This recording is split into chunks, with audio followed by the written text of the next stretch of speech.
Models and theory section, as the name suggests, is all about being theoretical. Theoretical in the sense that it talks about a different type of models that have been developed with a theoretical approximation on different phenomena of human geography.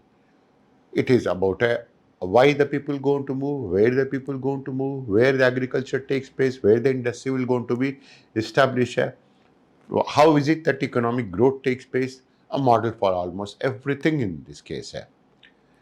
So it has certain things like limits to growth model. It has certain things like central place theory model, that's called as a locational model, Weber's model, vonthunenmodel model. It also has topics which are going to be beyond that as well, like Perot and of growth center model of Perot as well, and Malthus model, population development, population growth models like Malthus model, optimum model, demographic transition models. Now, when you have topic which is going to be so specific and which are going to be readily associated with models, then you understand what exactly is going to be the nature of this topic. The nature of the topic will be that the first question is going to be asked out of what exactly the model is, and the second question is going to be on applicability. Now, unless you know the applicability, there is no way you can actually go on to know the model. The expectation of the examiner in this case will be, and that is always, and now this expectation has gone to become even much more vigorous, that you must go on to know where exactly is it that these models are going to be applicable. So, if Weber's model of industrial location is going to be applicable in 5 different circumstances, they're going to pick up one micro aspect to talk about that. If one Thünen's model of agricultural location is going to be in some countries or in some places, they're going to pick up one city associated with it. If it is that Christaller's theory of a central place is going to be applicable in a Connaught place, then they will go on to pick up a Connaught place that exists in another part of the world, that is in Hong Kong.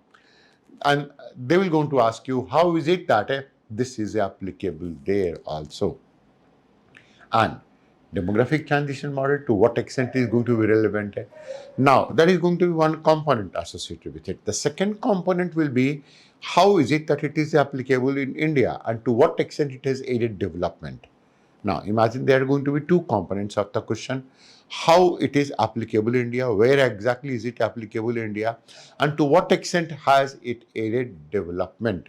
And when we are going to be talking about to what extent it has aided development, that will mean that to what extent it is actually responsible for allowing the development to take shape and to go ahead as well. And that will going to mean that you apply all of your senses for the purpose of understanding of this understanding of the model. So some time back, most of the students used to memorize it and they used to write these answers. Now it's now known that his memorization hasn't got any role to play at all. Any role. Absolutely no role to play in this case at all. And that's the best part associated with it. That is going to be one component. The second is, of course, is associated with to what extent you can go to think of you can keep on thinking about it even when you are not studying, you are studying the topic and keep on innovating to what extent it is that the model is applicable, and by taking a look at the landscape, can you decipher that is it that the model is applicable in those regions or not?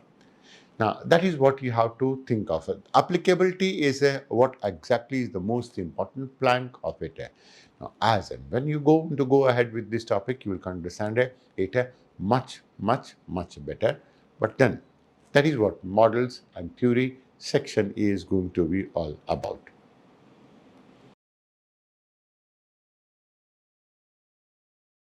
To have more such discussions and analysis, subscribe to our channel and hit the bell icon for notifications on our upcoming videos.